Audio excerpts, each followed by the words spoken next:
Welcome to Capitol View on WSIU. I'm Brian Sapp. The federal shutdown looks to be over, with 8 Democrats voting to end the filibuster. One of those senators voting is Illinois Senator Dick Durbin. We'll have reaction to his vote. And the immigration enforcement continues in Chicago, but there is word that U.S. Border Patrol Chief Greg Bovino and some of the agents could be leaving the city. We'll have an update on that situation there. Joining us this week to talk about what's happening in Illinois, around the state, are Hannah Meisel, she's with Capitol News Illinois, and Charlie Wheeler, he's the Emeritus Director of the Public Affairs Reporting Program at the University of Illinois Springfield. Welcome to the program. It's good to see you. It's nice to be Thanks back. for having us. We'll start as we're recording on Wednesday. The House is scheduled to vote now that the Senate has voted to pass the continuing resolution. Charlie, let's start there. There's been, I guess, lots of ink spilled this week reacting to Senator Dick Durbin voting to pass cloture and go ahead and move this bill. What is some of the reaction that we've seen? Well, Senator Durbin has been pretty routinely criticized by some of his colleagues in some very harsh terms and in some less harsh terms for providing one of the Democratic votes needed for the president's program to go forward to reopen the government. And the argument was that the Democrats were doing well in the polls. They had a tremendous showing in the elections the other week, and why should they capitulate to basically to President Trump's demands to open the government? And as I said, some of the stuff was really harsh. I mean, Tammy Duckworth, who, when Durbin leaves office next year, will become the senior senator from Illinois, said, and let me make sure I can find her quote here. And here's her quote: "Trump and Republicans refuse to fight for American families, but I refuse to give up on them. I simply cannot and I will not vote to do nothing to help protect them from Trump's vindictive and malicious efforts in exchange for a vague promise from the least trustworthy Republican Party in our nation's history.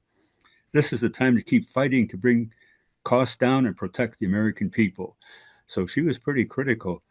And Senator Durbin did not get a whole lot of support elsewhere in Illinois. All the people who want to replace him were very critical. For example, Lieutenant Governor Juliana Stratton said, "We need fighters in D.C., not folders." And so the kind of blowback, and I'm sure that Dick Durbin expected that. He's been around a long time. He knows how the game is played. And in my mind, I think what went into Durbin's calculation was he looks at what the situation is. He sees that there are people who are really struggling to feed their families because of the food stamps being halted. He sees state work or federal workers who've been laid off with no pay.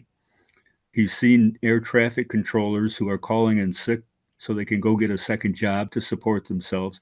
He sees all this suffering going on, and he realizes that we're going to hold out and tell the people who are suffering, well, you keep suffering because we want to make sure that these subsidies for the Affordable Care Act continue to be available.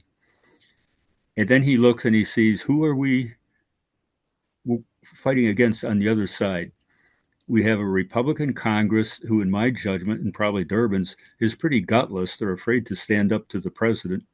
We have a president who could care less about the Affordable Care Act. And in fact, it's been his goal since he's been in office to do away with it because it was Barack Obama's idea. Now, if the ballroom was threatened, then maybe he'd be willing to capitulate, but not on this. So Durbin made a calculated decision, knowing he was going to take a lot of heat, that in the short term, this is the best we can do. And he did get some concessions in the sense that there was an agreement to cover the cost of food stamps, to hire back several 100,000 government workers who've been laid off, to pay the air traffic controllers to get our airplanes, our airport situation back to normal.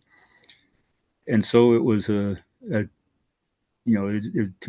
two bad choices, and I think Durbin made the less, what would you say, the less harmful one. And he's not running again, so he doesn't have to worry about that. And as a matter of fact, I'm pretty sure none of the Democrats who voted for it are up for election this next time around. A couple of them are retiring, others got elected last time around, so they still got 6 years to go. And it was in my judgment also it was probably what's referred to as a structured roll call, which we would see. And Hannah, you've seen a lot of this in the General Assembly, where here's a tough issue and we're going to put the votes on. And Brian, you're in a difficult district. You get to vote no on it. Hannah, you're safe. You vote for it. Charlie, you're safe. You vote for it. And when we get to in the House, when we get to 60 votes, okay, that's it. Everybody else can, vote no and go home. I mean, I saw it in the legislature. There was one guy from the northwest side of Chicago who every time the suburbs wanted to take over O'Hare Airport, and he was a machine Democrat, he'd vote with the suburbs because the bill was going to die, but he could go home and tell his constituents, I'm fighting for you. So I think a lot of that had to do with it too. And the question is, what's going to happen when it goes to the House? Because the Speaker of the House has not agreed that he's going to go along with any of these concessions that were made to get the Democrats in the Senate to put the votes on to move the legislation forward. I mean, I think one of the other interesting things about this is, we've seen time and again. I mean, I think it's when we talk about election season, we talk about a whole host of issues, but polling, we can debate about its veracity. But it does seem that time and again, healthcare is one of Democrats' most potent issues. And so let's be clear. I want to actually read first before I make this point what Governor Pritzker said, because in the deal that Senate Democrats made with Republicans, there will be a vote on ACA subsidies at some time in the future. There's not even like, okay, we're going to do it this month. So Pritzker said, this is not a deal. It's an empty promise. Trump and his Republican Congress are making healthcare more expensive for the middle class and ending it for working families. There are, very legitimate worries that people's premiums could double, if not triple, in the new year.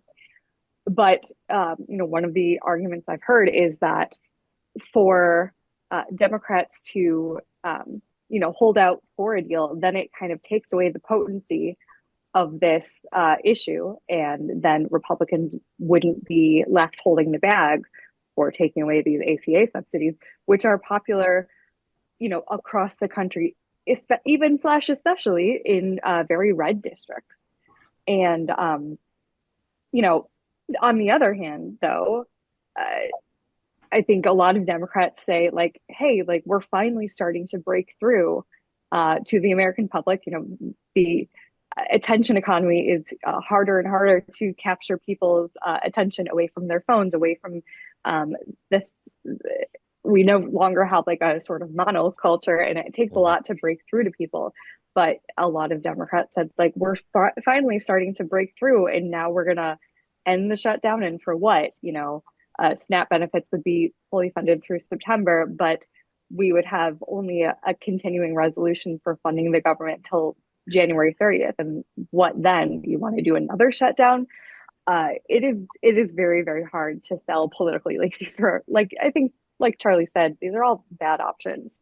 But I guess we'll see if people like Durbin and others who maybe even quietly supported that idea but still voted no, if their logic is borne out, or if it blows up in Democrats' faces. And it's not like Democrats have been lauded in these last few years for having, let's say, political savvy. Yeah, I don't know that any side seemed to have a win-win. There were people struggling all over, flights being canceled, worries about all the reports of the ACA going up, SNAP, and all the legal battles. And I guess we'll have to see, because January 30th is not that far away, and we'll have to see what happens then. Hannah, I wanted to stick with you, move on to a new topic. Last week you spent, when Brandon was on, he talked about, you spent some time in court talking about some of the issues going on there, but I wanted to start with some of the reports I've seen that Border Patrol Chief Greg Pavino and some agents could be maybe leaving the city. Can you tell us a little bit about that reporting? Yeah, there's been reports this week that Operation Midway Blitz, which began in early September here in the Chicagoland area, might be winding down with Greg Bovino and Border Patrol leaving, possibly within this week. Border Patrol, I just want to remind viewers, normally operates in the desert at the southern border for the most part. There's an interpretation of what the border is, and that allows the Great Lakes to be seen as a border, and that's kind of the legal justification for why Border Patrol is here. Border Patrol is not used to operating in urban environments. ICE is. ICE, has continually had a presence here in Chicago and other cities for many years, since its inception, which I think was 2007. And so ICE is used to working in urban environments. Border Patrol is used to working, seeing a different type of target, shall we say, and kind of viewing everyone with suspicion. And I think that's one of the reasons why they have been more aggressive. And we've seen also reports in the last couple of weeks that the Trump administration likes that aggression and want to replace some of ICE leadership with Border Patrol. Nevertheless, if and when Border Patrol does wind down its time here, the Department of Homeland Security insists that no one is going anywhere. And in fact, I just saw reported, I believe, late last Tuesday night or early this Wednesday morning, that Border Patrol could come back fourfold in March. I also want to mention that these folks who work for Border Patrol, not only are they mostly working in the desert, they're also people who are mostly from those Southwest states. They're not used to a Chicago winter. Yeah. I don't think that that's a major calculation here, but it is something kind of interesting to note. But even though Operation Midway Blitz might be winding its way down, we're going to get, we're recording here on Wednesday morning. There's a hearing at 11 o'clock, and I think that we're going to get updated arrest numbers. But the most recent arrest numbers that we have from this operation show that there was approximately 3,000 people undocumented, people arrested, although we should say that not all of those people have actually borne out to be undocumented immigrants. Some of them are actually U.S. citizens. Some of them have, in fact, been released or shown to have other legal authorization to be in the U.S. But in many cases that we've seen reported in media, people, even though they do have legal authorization to be here, the Department of Homeland Security basically is saying that doesn't matter anymore.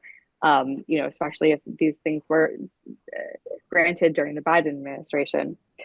There are many cases at play here. I mentioned we're going to have a hearing at 11 that is about more broadly how DHS is following or not following this 2022 consent decree that basically prohibited ICE to conduct basically warrantless arrests. But what we've seen from attorneys is that ICE and then thus Border Patrol, who has been kind of taking the lead in this operation, have not been following that. I think we're going to get an update there this afternoon. There are arraignments for congressional candidate Kat Abigazela and 5 others who were protesting at the ICE facility in suburban Broadview in September. They, along with dozens of other people, but these people are, for the most part, elected officials. I'm sorry. And they're elected officials and candidates for office. And they were targeted basically in this indictment that was unsealed at the end of October. So they're going to finally be arraigned. That's a very interesting case that we're going to want to keep our eyes on. Last week, we had a preliminary injunction in a case about federal agents' use of riot control weapons toward protesters, but protesters has also come to mean any members of the public that happens to be in contact with these federal agents when they're conducting immigration enforcement activity. There's also a case about the conditions of that Broadview ICE facility. There was a very long hearing last week that we heard from people who had actually spent anywhere from a day to 5 days there, and they described the truly deplorable conditions that they were subjected to. It was never meant to be a detention facility. In fact, in Illinois, Illinois law stipulates that there can't be any detention facilities. It is meant to be a processing center, so people are not supposed to spend more than 12 hours there. But in many cases, since immigration activity has ramped up in the second Trump administration, especially since September, people have been spending days, if not weeks there. No showers, no hot food, maybe one or two or three meals a day. They can't have more water, overflowing toilets, no room to sleep, people sleeping on the floor or in plastic chairs. So the judge overseeing that case has ordered, ICE to improve the conditions, but there's really only so much they can do. It's not like they can build a new building all of a sudden to accommodate all of these people. There has to be systemic differences in how ICE is going to do things. Okay. Charlie, I wanted to kind of follow up. We touched a little bit last week about some of the concerns of state legislators. You've covered news here in Illinois for so long. What do you see of the impact on people around the state as you look at this? People, they said that they were going to go after the worst of the worst, and we've seen some of that. I see on social media posts where they'll point out, one or two people, they happen to be the worst of the worst, but then other people are getting swept up. What are some of the impacts that you've seen just in that personal story in the impact of this immigration enforcement as you kind of watch the news? Particularly in the Chicago area, the average citizen looks at what's going on and says, this is not what we expect in America. We have these masked guys going around dressed up like combat soldiers, pulling over tamale vendors, pulling over fathers taking their kids to school, going into a daycare center and terrorizing these little kids where they go after a teacher. And Kristi Noem will say, "Oh, these are the worst of the worst. These are the devil incarnate. We're just making your city so safe," and that's totally BS. Some of the people have criminal records, but most of them don't, according to research done by the Chicago media, and many of them were in the process of going through the steps that you have to take to become an American citizen. One of them is you have to show up for hearings, and the Border Patrol and ICE is waiting outside the hearing room, and you go in and you tell the judge, "Yes, I've done everything I should have, and now what's the next step?" And the judge says, "Well, come back in a week," or whatever. You walk out the door, and these goons grab you and hustle you off into an unmarked vehicle and take you Lord knows where.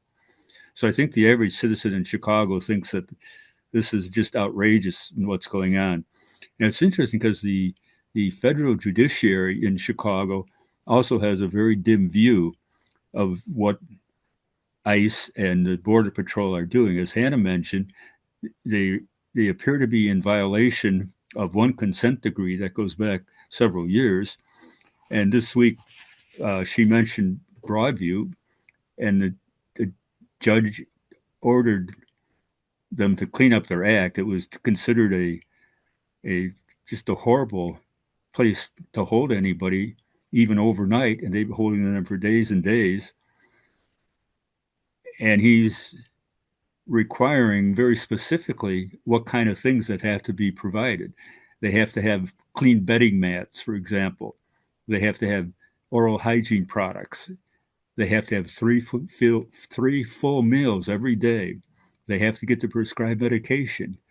Their cells have to be cleaned twice a day. I mean, he really went into great detail. As a matter of fact, there's a magistrate who is going to go in and inspect Broadview sometime this week. They're working out the arrangements to see if, in fact, the feds are living up to what they're supposed to be doing. And then the Trump administration has asked the Chicago Federal Appeals Court to block a lower court order that came out restricting the agent's use, as Hannah mentioned, of force against protesters and journalists during his Operation Midway Blitz that's going on. And Judge Sarah Ellis has dismissed the federal claim that, oh, we have to have these ability to use this kind of stuff because there's these violent protests and our loyal, dedicated, wonderful soldiers are being endangered by these moms that are shouting at them. And she dismissed the government's claim that the Chicago area is a vice hold of violence, ransacked by rioters and attacked by agitators. And she said, and I'm reading from her opinion, that simply is untrue. The Trump administration's arguments lack credibility. And partly, she said, it's because of Greg Bovino, who she said admitted that he lied about whether a rock hit him before he deployed tear gas in Little Village. So her order forbids agents from using riot control weapons against protesters or observers, like reporters, who pose no immediate threat and without two warnings. And there have been multiple instances where they've thrown tear gas at crowds with little kids without any warning. It's like, and again, I'm not there, but I get the impression that some of these ICE guys really get their jollies by harassing civilians. And they're all masked up. You can't see their faces. You don't know who they are.